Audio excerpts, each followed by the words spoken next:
Okay, could you just identify me, Christopher, who you are? Could you just say who you are and where you're from? Oh yeah, I'm Christopher Pita from Swedish Public Broadcasting Company. I guess would be the translation. Yeah. It's all yours. You've got 5 minutes. I'll show you 3, 2, and 1 minute.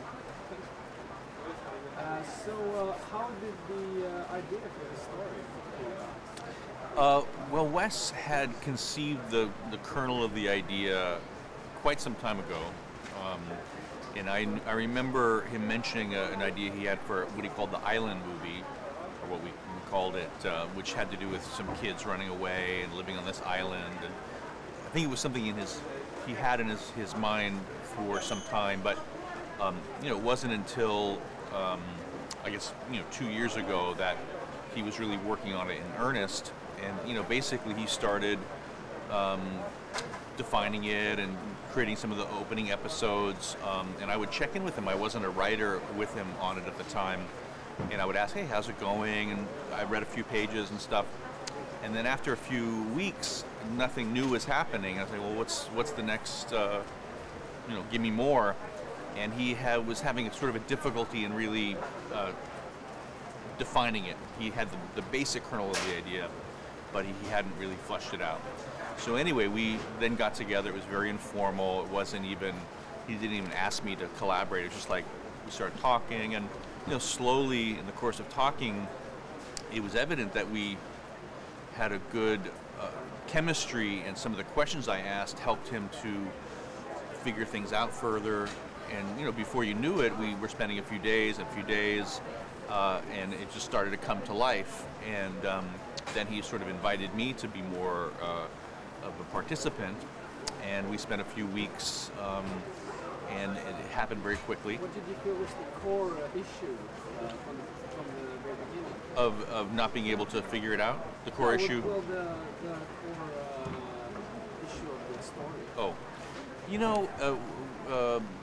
The core of the story, of course, is a love story between two young people, adolescent people, and the epic feeling that comes from that, being that age and having those feelings.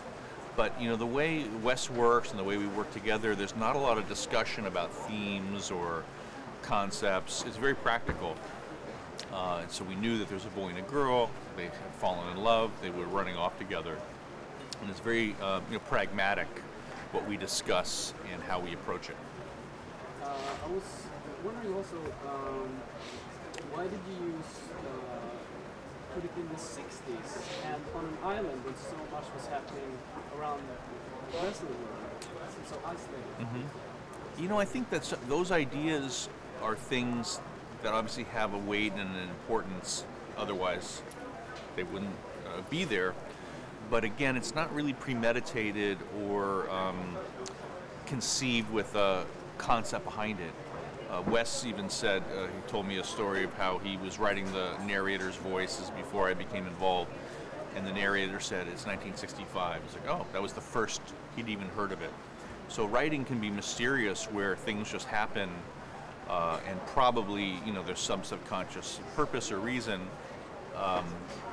but it wasn't preconceived. Looking back, I think it does make sense that we're portraying a time in the past, that it becomes sort of separate, and it's a little world we're visiting. The fact that it's set on an island separates it from, makes it very private, and I guess somewhat ironic that two people are running away on an island. There's not too far you can go. So I think there are ideas that inform the whole story. But I can say it's not. It works the other way around. It just happens to be an island, just because that's what you're drawn to, and it happens to be 1965, just because it just seems right. And then later you might analyze it. And in my opinion, it's really more to the viewers and the audience and others to make that analysis. Can I ask you? You've been to Cannes before. Yes. Do you have a Cannes memory that has to do with the premiere or anything like that you want to share? Yeah, I mean, I've been here over the years. I added it up the other day. I've been here. This is my 6th visit, I believe. and often, you know, accompanying a movie that's premiering. And my first memory was being here during the conversation, so that was, I think, 74, 75. And then Apocalypse Now, and over the years, my film, my sister's films.